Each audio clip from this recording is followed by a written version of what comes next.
All right, so what can you do? There's a few things that I want to talk about because they're important. The first one is, if you're going to put these devices into your home, the best advice I can give, and there's a couple, make sure you're aware of the updates, they're called firmware updates, that come out for these devices. And a firmware update is something you can check very simply. You just go to the manufacturer. So most of the time, if you flip the device over, it'll have whoever made it. Oftentimes, they'll even write their website right on it.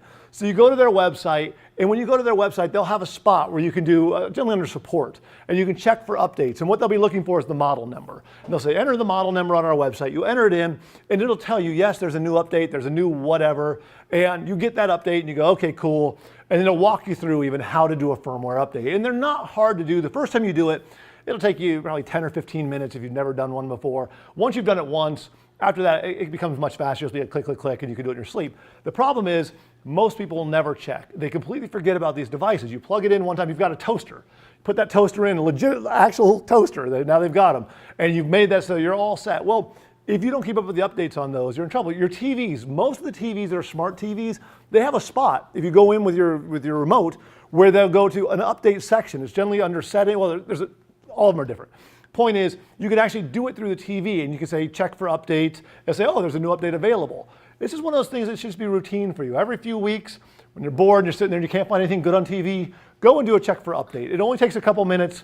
It'll push the update to your TV, and then you're good again. Because again, if you don't have a smart TV today, you will. And if you are not on Netflix today, you probably will, or Hulu or something soon enough, because everybody's on this stuff now. And that means that you're going to be connected to the internet if you're using those types of things. Now, if you don't use any of that stuff, great. These risks are relatively small, but I promise you, everything is moving to these Internet of Things devices. So now they're having new medications and stuff that are being tied into it, where you can have certain health devices so your doctors can monitor you at home and do things like that. So there's all sorts of stuff that's going this way. So even if you're not using it today, you're probably in the next 2 or 3 years, whether you want to or not, going to have these devices in your house.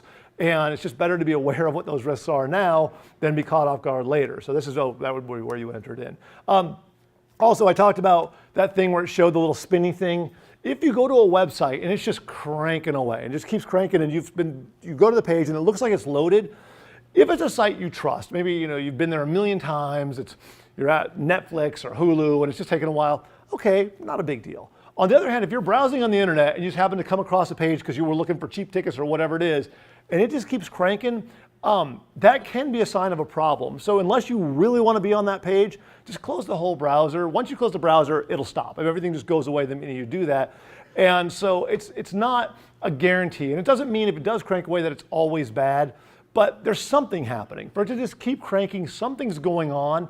I use these types of attacks a lot. I use all sorts of browser attacks. And in most of the attacks that I do, it'll crank for a while. And if people catch on to it and they kill it quick, my attack doesn't work and I get shut down. If people don't notice and they just let it crank away because they've moved on and doing whatever they're doing, then I have the success that I want to have. Another really simple thing that you can do, especially when you're talking about these Internet of Things devices, is you want to make sure that when you're putting them into your home, that you're setting them up in a way where they're not on the same network segment as you. And that sounds, oh my gosh, it's going to be difficult. But I promise you it's not. You can either buy another Wi-Fi access point for your house. They're cheap. I mean, nowadays you can buy them for 30 bucks.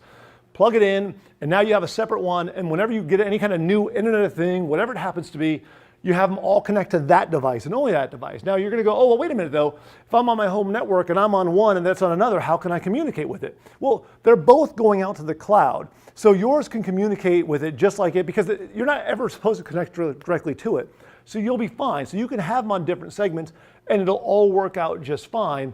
The other thing you can do is most of the new access points that you buy. So if you buy one in the last year, maybe even longer, they now offer you a guest password section. So when you put one of these devices on your home, they allow you to have your network, and then they give you a guest network that you can also set up.